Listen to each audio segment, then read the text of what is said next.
Hello friends, welcome back to my channel. পেনশনারদের জন্য অনেক বড় আপডেট উঠে এসেছে। আজকে ভিডিওতে তোমরা ডিটেলসটা পাবে। পেনশন যারা পাচ্ছ তাদের জন্য কিন্তু অনেক বড় খবর। তাদের বলবো অবশ্যই কিন্তু পুরো ভিডিওটি দেখতে থাকো। পেনশন কিন্তু বেড়ে 1,000 টাকা থেকে হতে চলেছে 7,500 টাকা। অবশ্যই কিন্তু তোমরা পুরো ভিডিওটি দেখো, স্কিপ না করে। আর চ্যানেলে নতুন হয়ে থাকলে রিকোয়েস্ট হলো অবশ্যই সাবস্ক্রাইব করে বেল নোটিফিকেশন অন করে দিতে। তো এখন যাওয়া যাক মূল ভিডিওতে।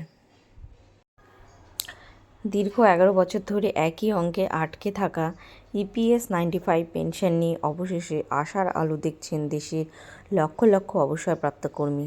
ক্রমবর্ধমান বাজার দর ও মুদ্রাস্ফীতির চাপে যখন ন্যূনতম পেনশন কার্যত মূল্যহীন হয়ে পড়েছে, তখন 1 ফেব্রুয়ারি 2026 পেশ হতে চলা কেন্দ্রীয় বাজেট ঘিরে নতুন প্রত্যাশা তৈরি হয়েছে প্রবীণ নাগরিকদের মধ্যে।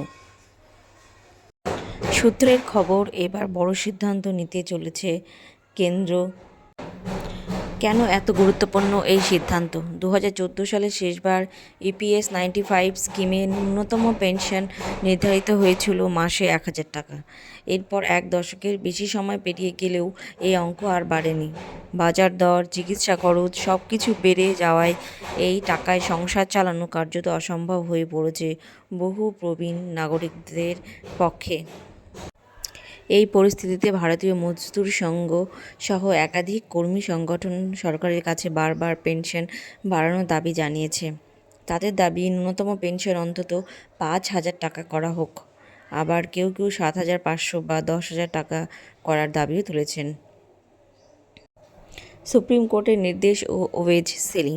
পেনশন বৃদ্ধির সঙ্গে জড়িত রয়েছে ইপিএস এর বেতন সীমা বা ওয়েজ সিলিং। বর্তমানে এই সীমা 15,000 টাকা।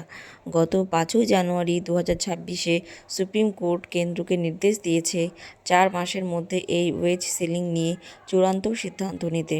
এই সীমা বাড়লে ভবিষ্যতে পেনশনের অঙ্ক বাড়ার সম্ভাবনাও তৈরি হবে। বাজেট 2026 কী কী বদল হতে পারে? বর্তমানে ন্যূনতম পেনশনের 1,000 টাকা পরিবর্তিত হয়ে 5,000 থেকে 750 টাকা হতে পারে। ওয়েজ সিলিং 15,000 টাকা থেকে বেড়ে 21,000 থেকে 25,000 টাকা হতে পারে। এতদিন অবধি ডিএ সংযুক্তি ছিল না, কিন্তু নতুন বাজেটে ডিএ যুক্ত হওয়ার সম্ভাবনা রয়েছে। এতদিন চিকিৎসা সুবিধা সীমিত ছিল, নতুন বাজেটে সেটা আয়ুষ্মান ভারতের আওতায় আনা হতে পারে।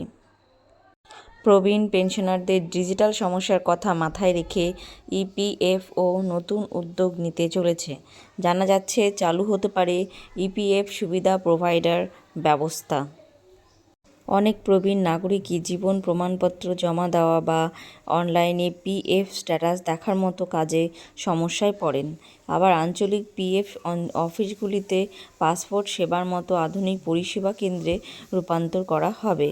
সেখানে নামমাত্র সরকারি ফি দিয়ে অনুমোদিত সহায়কদের মাধ্যমে সব ডিজিটাল কাজ করিয়ে নিতে পারবেন পেনশনাররা। সব মিলিয়ে 2026 কেন্দ্রীয় বাজেট ইপিএস 95 পেনশনারদের জীবনে বহুদিনের অপেক্ষার অবসান ঘটাতে পারে কিনা সেদিকেই এখন তাকিয়ে লক্ষ লক্ষ অবসরপ্রাপ্ত কর্মী।